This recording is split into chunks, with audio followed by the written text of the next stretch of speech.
বাস্তব জীবন আমরা তো অন স্ক্রিনে দেখি যে মার্জুক রাসেল ভাই তার খুবই বিখ্যাত ডায়ালগ যে এই করে উচ্চারণ করছে, বা কাবিলা এক রকমের ক্যারেক্টার, শিমুল এক রকমের ক্যারেক্টার। বাস্তব জীবনে আসলে তারা কেমন?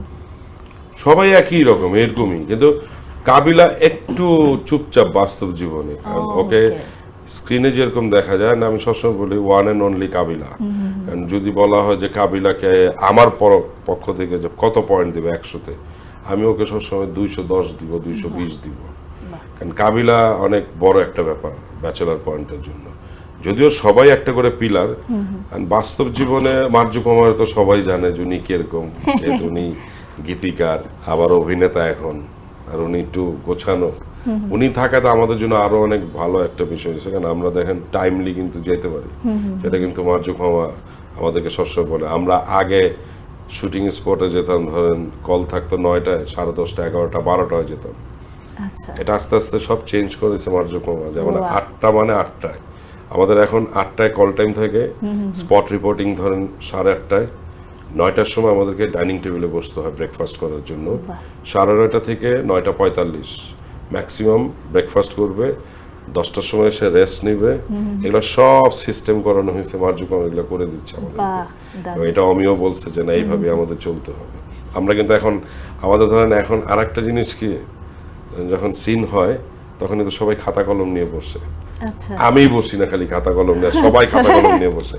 আমি একটু বেশি উশৃঙ্খল, আপনাকে দেখলে এটা মনে হয় না। আমাদের ধরেন শুটিং মানে শুরু হবে, সিন শুরু হবে, তার আগে কিন্তু স্কুলের ঘন্টার মতো ঘন্টা বাজানো হয় আমাদের।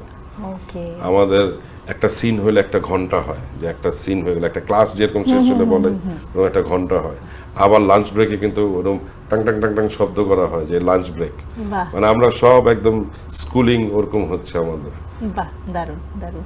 প্রত্যেকটা মানুষই আসলে ওই যে বলে না যে একটা শিপের একজন কমান্ডার ঠিকই আছে অমি ভাই, কিন্তু তারপরও আপনাদেরকে গুছানোর দায়িত্বটা আরেকজনের কাছে। এবং মার্জুক রাসেলকে আমি দেখলাম যে মামা বলে সম্বোধন করছেন, বাস্তবে যেখানে বলেন দাদু, ক্যামেরার সামনে দাদু, অফ ক্যামেরায় মামা বলছেন।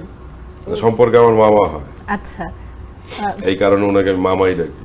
মানে পারিবারিক দিক থেকে কোনো সম্পর্ক কেমন যদি একটু বলতেন? মানে আমার ছোট মামা আছে, মামার ফ্রেন্ড। তখন আগে কিন্তু আমি ভাই ডাকতাম।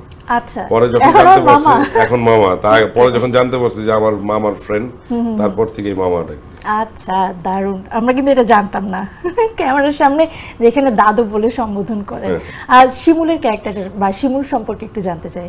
শিমুল তো এখন মানে অনেক চঞ্চল, তো এখনো কিন্তু একটু বয়স কম, তো আস্তে আস্তে একটু কমে যাচ্ছে ম্যাচুরিটি, একটু আসছে, একটু চুপচাপ থাকে।